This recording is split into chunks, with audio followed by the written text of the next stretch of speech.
Assalamu alaikum warahmatullahi wabarakatuh. Kaifa Inshallah. My name is Stephen Pierce, and I'd like to address this video that I just saw on CNN. Inshallah, it was called "Unwelcome: The Muslims Next Door." Muslims Next Door, or something to that effect.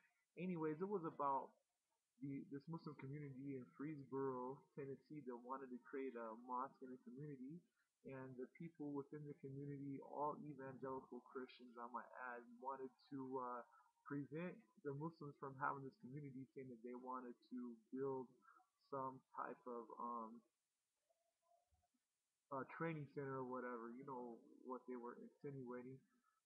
And inshallah, I can't believe that people who claim to be American and claim to be patriotic would try to prevent another group from being able to practice their religion. I mean, this country was based on the freedom of religion and being able to practice a religion how you want to practice it. I mean, this is a constitutional right that was afforded to all of us.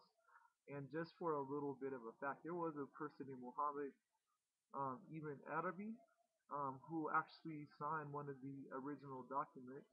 Not only that, Thomas Jefferson also had other Muslims sign the Freedom of Religion Act that the U.S.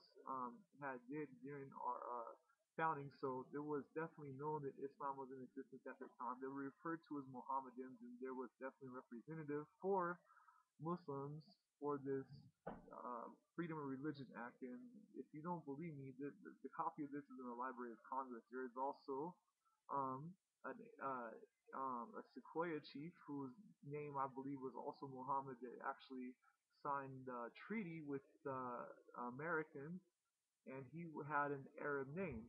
And many of the cities and the areas in our country have Arab names. I mean, Muslims have always been a part of this country, the fabric of this country. In Sacramento, California, my home, there is a mosque that was established in the 1850s. It's in downtown Sacramento. It's been there since the 1850s. So Islam is not a new thing in this country. It never has, it's not a new thing. There have always been Muslims here. There were Muslims that were on the boat with Christopher Columbus. They spoke Arabic. When they came to the New World, they went to the Caribbean. They found people that spoke Arabic. And there's documentation that talked, where they wrote about people that spoke Arabic. And the Christian Europeans definitely weren't able to navigate. It was the Moors, it was the Muslims that were able to navigate because the Christians didn't have that knowledge. It's not a slight toward the Christians. I'm just stating, historical facts or whatever.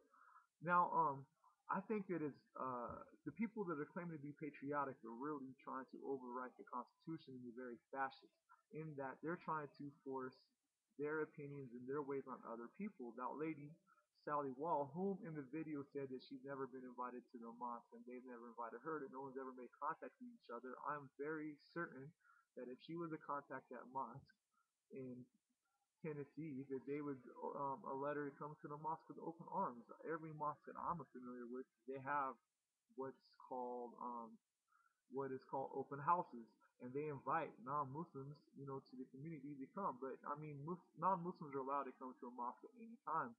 Many non-Muslims are always asking me if it's okay for them to come to the mosque to visit, because many non-Muslims are very curious about Islam. And I said, yes, of course, this is, Allah's house. It's for everyone.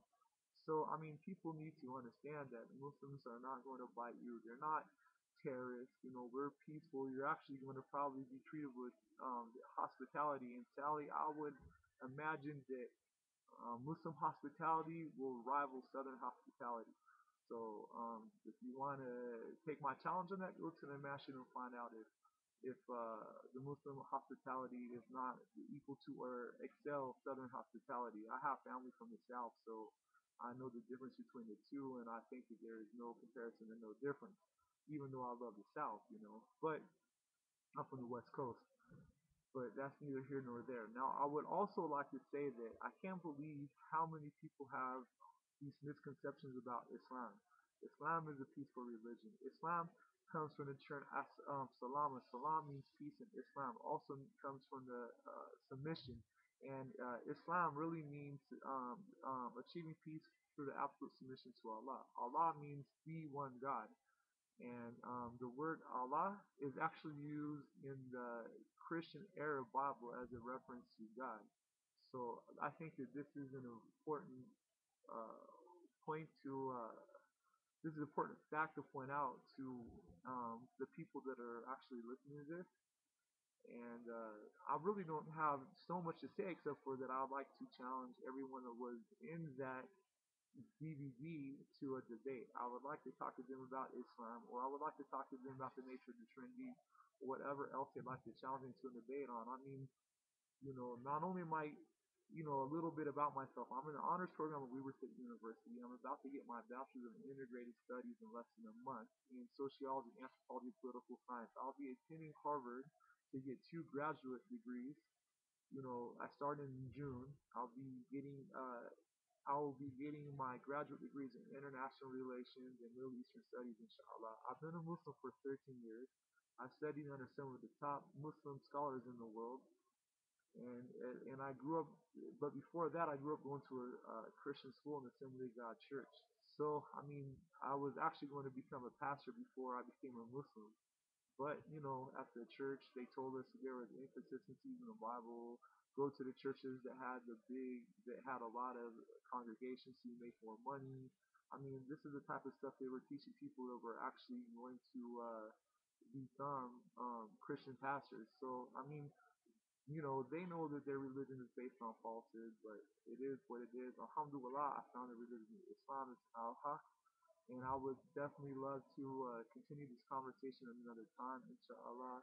If anyone has any questions, please feel free to inbox me or reach me on my Facebook at Bambino Mac. You could reach me at facebook.com/Bambino Machiavelli, inshallah. Assalamu alaikum wa rahmatullahi wa barakatuh.